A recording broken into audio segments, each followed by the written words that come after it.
guys, so welcome back to my channel. Today I am going to share with you guys 10 curly hair care tips to follow for your curls.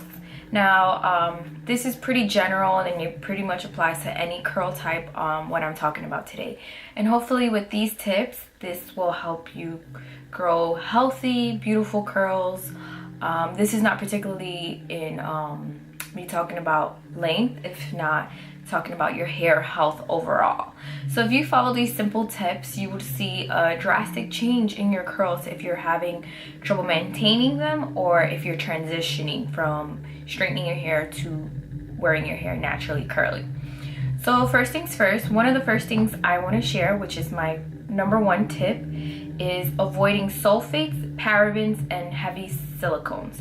So there's certain silicones that are okay, and I'm not going to go into too many details as to which ones are okay. If you research, there are certain ones to look out for, but typically those are some of the ingredients you would like to avoid. So, and this is particularly in your shampoos and your conditioners. So I'm showing you here an example of a shampoo that I like to use. If you're familiar with Shea Moisture, all of their shampoos and conditioners actually don't carry any sulfates. And I've been using Shea Moisture for many years, and if you're a curly girl, you should be very familiar with these products. But I highly recommend this brand, not only because they're safe to use for your curls, but they have different lines for different specific hair types. So there's a variety to choose from, and if you're struggling with something specific, they can definitely address it. Second tip would be that, you know, typically curly hair requires a lot more moisture than regular curls, meaning not even regular curls. I really just mean they require more moisture than, you know, for instance, someone who has naturally straight hair. So especially right now, it's the winter time, my hair tends to dry up 10 times more. So I need to deep condition and do treatments pretty much weekly. I don't always do it weekly, but I should. Here is an example of a deep conditioner that I really like. This brand is Camille Rose Naturals. Hopefully you guys can see. And this is their Algae Renew Deep Conditioner, and it says it has cocoa and mango butter. This is actually super natural. It looks like someone literally made it in their house for you. And one of the things about Camille Rose Naturals is that it gives me so much moisture, like a lot. Their products overall are amazing, so I highly recommend them. Third tip, to be exact, is what I always tell everyone. The one of the top curly tips is avoiding heat. And I apologize if you guys hear music in the background. That's my boyfriend downstairs working on his music, so you guys get a quick little glimpse into what he's doing down there. But anyways, avoiding heat. So you want to avoid flat irons, you want to avoid blow drying, any direct heat to your curls as much as possible, especially if you're transitioning. When I first transitioned, prior to that, I used to flat iron my hair all the time. I would go to the salon all the time, and if you've gone to Dominican salons, you know they like to pull on your hair, use that heat.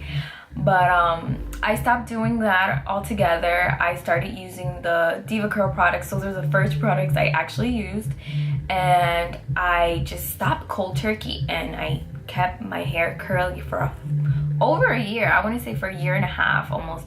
And then I did straighten it. I wanted to do like a length check to see where I was, but after that I didn't straighten it too much. Up until maybe like a year or two ago, I was straightening it a little bit more often than I was supposed to. So I did have a little heat damage, but nothing too drastic that I couldn't get rid of. So when I got a haircut in April, and you'll see the changes throughout my videos in my channel, like how my hair has changed, I cut all of that off. So, you know, just because you've gotten rid of heat damage doesn't mean it can't happen again. So you have to take care of your hair. You have to maintain a routine that helps protect it. And if you do want to, you know, straighten your hair here and there, heat protectors are important. And if you can avoid the flat iron altogether, that's great. What I tend to do if I really want, you know, a different look and I kind of want to just, you know, stretch out my curls, I'll do rollers. Rollers are a lot safer to do because, you know, you're sitting under a hooded dryer, so it's less direct heat on your hair. And then some people will wrap their hair, some people will do twists or braids and stuff to elongate it. What you can do is after doing rollers after a few days, you can pass a flat iron, use it on low heat, and probably just one pass. Don't do it too frequently. So that's what I try to do. Tip number 4, I would say, is basically you need to listen to your hair. This is like key because I get a lot of questions, a lot of DMs of, you know, people just asking for tips, and I'm grateful to be able to share them, but I can't really tell you what to do for your hair. Everyone's hair texture is different. Although you might have similar curl patterns, let's say to me, it's still different because my hair is some areas I would say is thin, and then I have medium thickness. So it's not super thick, even though it looks very full, it's just very fluffy. So I would say, you know, it really depends on the density of your hair, the thickness of your hair, the porosity of your hair. If you don't know what porosity is, check out my other video, which I'll also link down below, so that you're aware of how to test your hair porosity, so that you'll know kind of how to gauge products as well, because porosity also helps you identify what responds to your hair and how you take in moisture. So those are another key things that play into everything, besides knowing what your hair type is, whether it's 3A, 3B, and all that stuff. That's not as important as how your hair responds to specific things. Because there's people who cannot use coconut oil because protein is basically dries their hair. It has the opposite effect on them.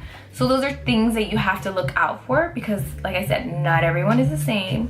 So just be careful with that. And another thing that I want to share with you, it's another great tip is, you know, depending on the season of the year, certain products work better for you than others. All right, so stop it. That's my dog. So in that, I mean, let's say for me personally, the winter time is a better time for me to use heavier creams. This is actually one of my favorite curl creams. It's by Curl Keeper, and this is their styling cream. And this works really great for me, even in all season, but I would say in the winter, I require something with more moisture in it and oils in it. So I like to stick to more creams in the winter. In the summer, because it's so humid and hot, gels tend to be much more better for my hair because it helps control the frizz and the humidity. So for gels, this is a gel I recommend and that I really love, and it gives me a lot of shine. It's the Shea Moisture Superfruit Multivitamin Soft Curl Gel Cream. Long name, I know. They make a lot of good gels. This is just one of the ones that I really love. So, you know, again, try what works for your hair. But those are suggestions that I always share with people because you also don't want to get used to a specific hair product. Like, let's say, you know, I love this gel and I decide to use it all the time. This is like my styler all the time. I personally do not like to do that. I like to switch up products because I feel like my hair becomes accustomed to the product and it doesn't work as much if I use it constantly, if that makes sense. So I like to switch them up. Pretty much every week that I wash my hair, I'm using different brands and different stylers. And typically I like to use the shampoo, conditioner, and the styler from the same brand because it works a lot better together than mixing them all up. Sometimes I will because I know kind of what works with what, but a lot of brands do carry a shampoo, a conditioner, and a styler for a specific reason, and mainly it's because their ingredients basically mesh well together. So let's say for Shea Moisture, they have a lot of different lines that are great. And you can interchange them a lot easier, mainly because it's the same brand. So even if some of the ingredients differ, because it comes from the same brand, a lot of the chemicals, I would say, blend a lot better as opposed to using a completely different brand, like let's say Curl Keeper. So that's another suggestion I have for you guys.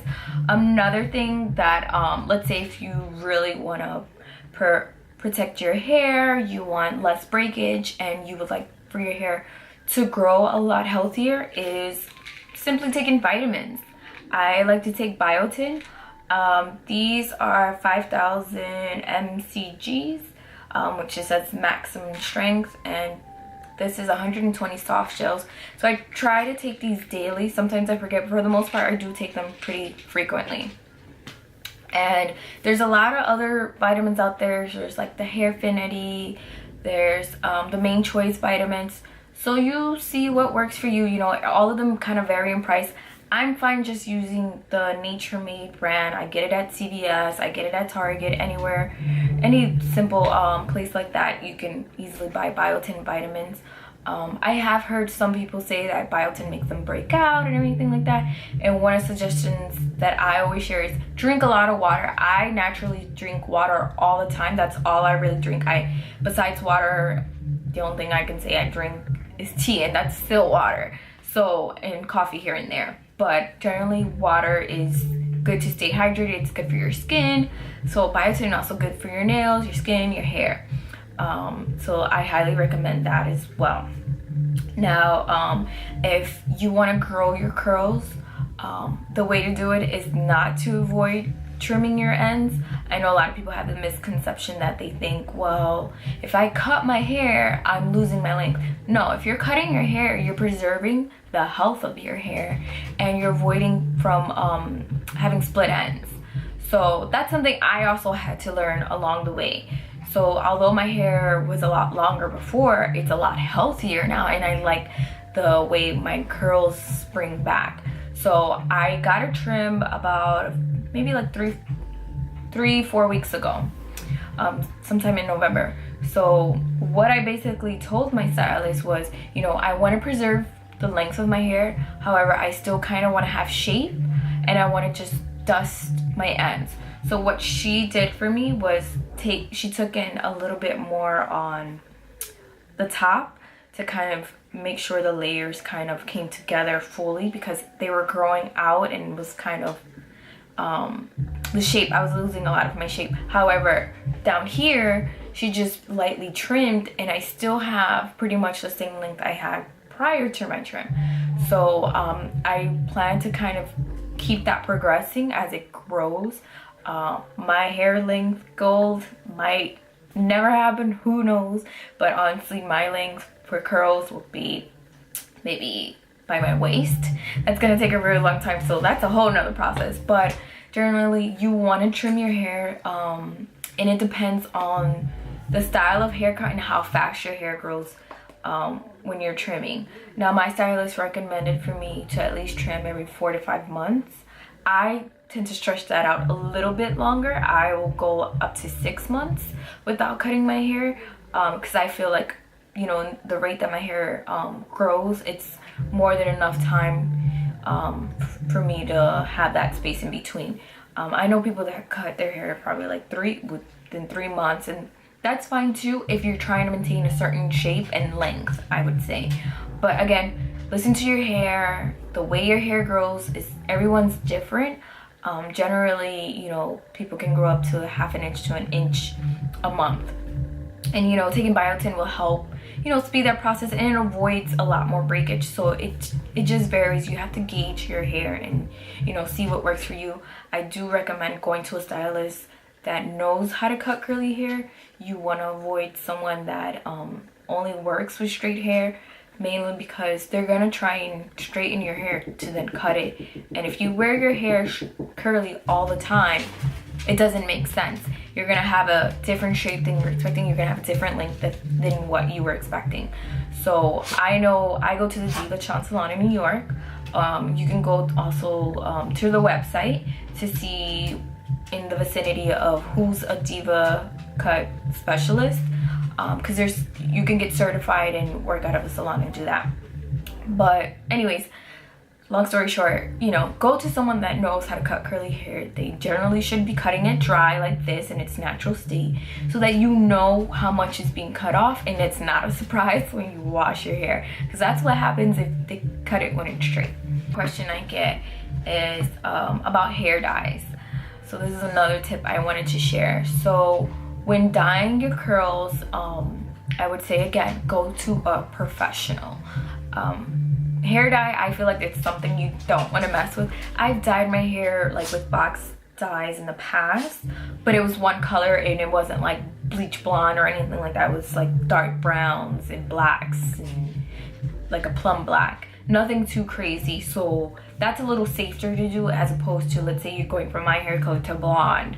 Like that takes stages, that takes time. You need a professional. I don't recommend ever using a box dye if you're not a licensed cosmetologist.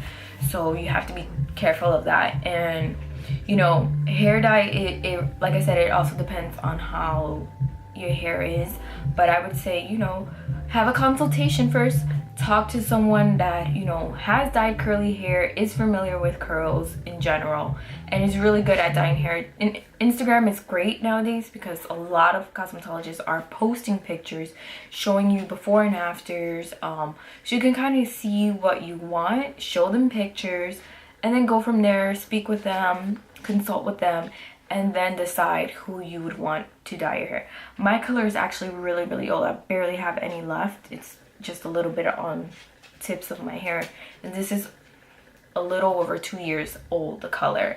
And I like the way that the color, you know, eventually grew out and you know, basically morphed with my hair. I do plan to dye my hair again pretty soon. Not sure when or what specific color, but I do want to add a little more color eventually with time. So I'm going to do a consultation at the Diva Charm Salon to find out and speak with a professional so they can kind of give me an idea what would work great for my skin tone, my face, and everything like that. And lastly, another good tip that I wanted to share. Now, where did it go? Oh. Another tip is at night. A lot of people sometimes don't know what to do at night. At nighttime, do a pineapple.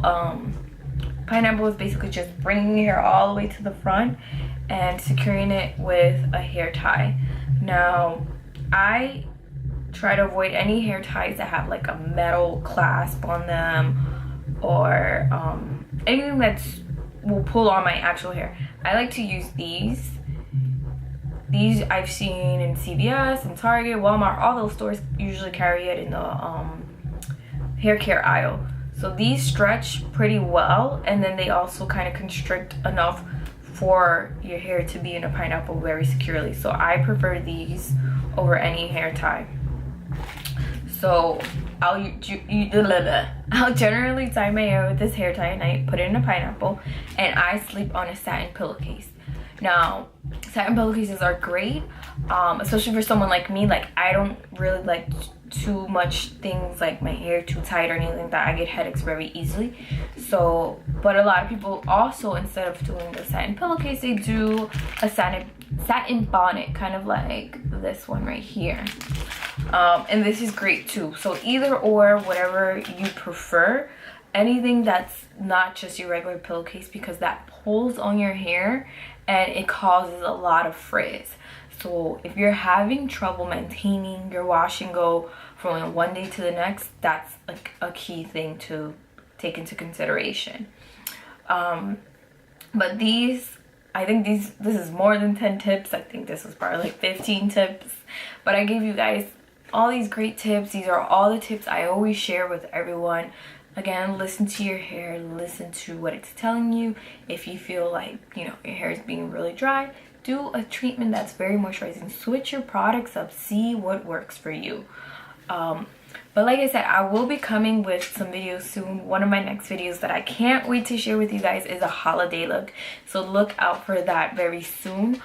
Be sure to comment, like, subscribe. If you have any questions, feel free to let me know down below, and I will see you guys very soon.